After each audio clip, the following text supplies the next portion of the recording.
파월 연준 의장 임기 내 디지털 화폐 발행하지 않는 이유. 제롬 파월 연준 의장은 임기 내 중앙 디지털 화폐 CBDC를 발행하지 않을 것이라 여러 차례 밝혀진다. 1. 철저한 검토와 의회 승인 필요. 파월 의장은 CBDC 발행이 미국 금융 시스템에 미칠 영향을 신중히 검토해야 한다고 강조했다.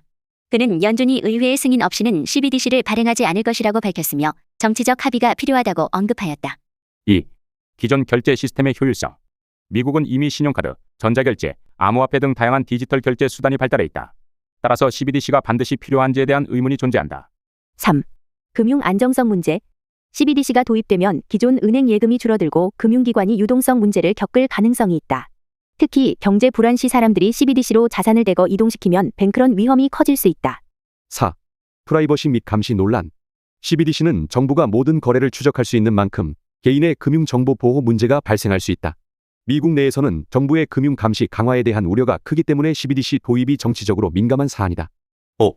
다른 국가 사례 관찰 중. 중국, 유럽연합, EU 등 일부 국가들이 CBDC 실험을 진행 중이지만 아직 대규모 상용화된 사례는 없다. 연준은 다른 국가들의 결과를 지켜본 후 신중하게 결정하겠다는 입장이다. 결론은 파월 의장은 CBDC 도입을 완전히 배제하지는 않지만 현재로서는 급하게 추진할 계획이 없고 철저한 검토와 의회의 지지가 필요하다고 보고 있다.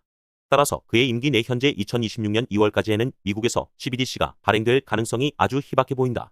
비트코인 하락과 파월 CBDC 발행 불가 입장의 관계. 파월 의장이 중앙은행 디지털 화폐 CBDC를 임기 내 발행하지 않겠다고 밝힌 것이 비트코인 가격 하락에 직접적인 영향을 주지는 않는다. 하지만 연준의 정책 방향과 비트코인의 가격 움직임은 밀접한 관계가 있다. 1. 연준의 금리 정책과 비트코인 하락.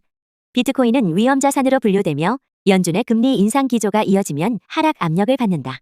연준이 긴축을 유지하면 시장의 유동성이 줄어들어 투자자들이 위험자산에서 자금을 빼는 경향이 있다.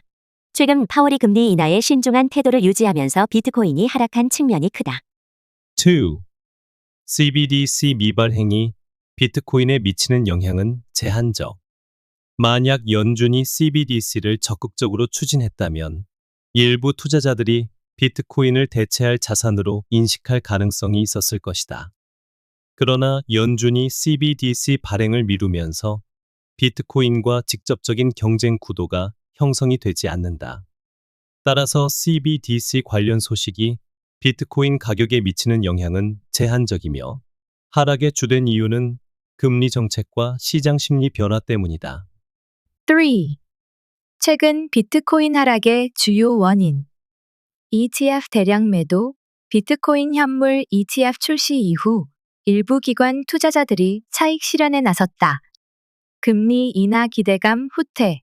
파월이 금리 인하를 서두르지 않는 점에 입장을 밝혀 시장이 조정을 받았다. 거래소 및 대형 투자자 움직임. 특정 거래소에서 대량 매도가 발생하거나 고래들이 포지션을 정리하는 과정에서 변동성이 컸다. 결론은 CBDC 발행 중단이 비트코인 하락의 직접적인 원인은 아니고 대신 연준의 긴축 기조와 시장 유동성 감소가 주요 하락의 요인이라 보인다. 향후 금리 인하 시기가 확정되거나 유동성이 증가하면 비트코인 반등 가능성도 열려 있는 상황이다.